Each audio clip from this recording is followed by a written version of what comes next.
Lumi overload sa sarap. Saan nga ba ito matatagpuan? Halina at tuklasin natin. Andito tayo ngayon sa Corcolon sa San Jose, Batangas City, kung saan ay lagi natin itong kinakainan. Kaya halina at tuklasin natin ang pinakamasarap at overload Lumi na pilit ginagaya pero hindi kayang pantayan. Tara, tuklasin natin. Yung magpa-picture dito lang yan, no? Ayan. So, upo lang kayo dito at tamang forma tayo. Ayan, no? O, di ba?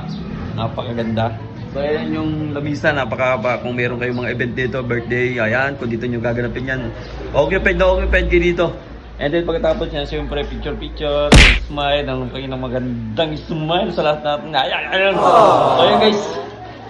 So yan guys, pagdating namin dito ay talaga namang kaalis lang ng mga kumain. Tama na haba ng lamisa na yan. Oh. So pwedeng-pwede yung mga magbabarkada, family, yan. So sama-sama silang kumakain dito. Hindi sila nauubusan ng mga customer. Dahil po talaga namang binabalik-balikan ang ganitong Lumi. Ang kagandahan dito guys, talagang kahit busog ka na talaga mapapakain ka pa dahil sa dami. No? Sa overload na yan. Tama yung chicharon na yan guys, talagang masarap at malutong. Pansin nyo guys, talagang kahit na matagal tayong hindi nakakain ng Lumi, ay ito talaga yung pinupuntahan natin dito.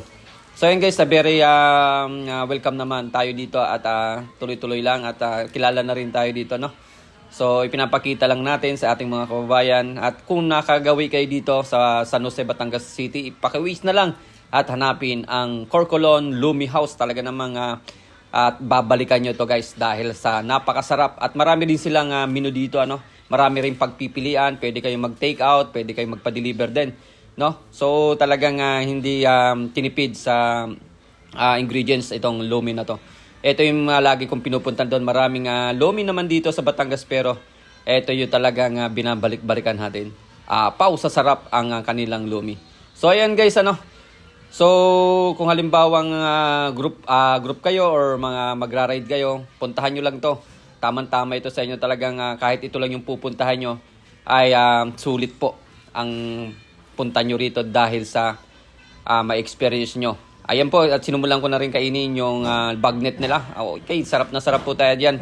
Ayan po ang mga included ng mga Lumi nila ay may fried chicken yan, wings, yan, may dynamite, may lumpia, may chicharon bulaklak. Ayan guys, so yung order natin yan ay good for 3 to 4 person lang po. So pagdating nyo dito, marami naman po ang pagpipilian ng mga menu dyan. Marami silang pwedeng i-serve sa inyo, no? So depende po sa inyo kung anong order nyo. Meron pong super overload. Ayan po, depende po sa inyong order, no? Kaya pwede rin pong take out yan guys. So dito pagdating nyo rito, meron din marami silang mga pasalubong. Mga natives na pasalubong po, meron din. So kaya naman talaga ito'y dinadayo at marami rin mga riders na makikita nyo. Marami silang mga sticker na dinikit dito. Talagang pong kilalang kilala rito ang Corcolon Lumi House. So ayan po, pakiwis na lang kung saan nyo pwede itong makita. No guys? So ayan guys, maraming salamat sa panonood and God bless you all po. Bye bye.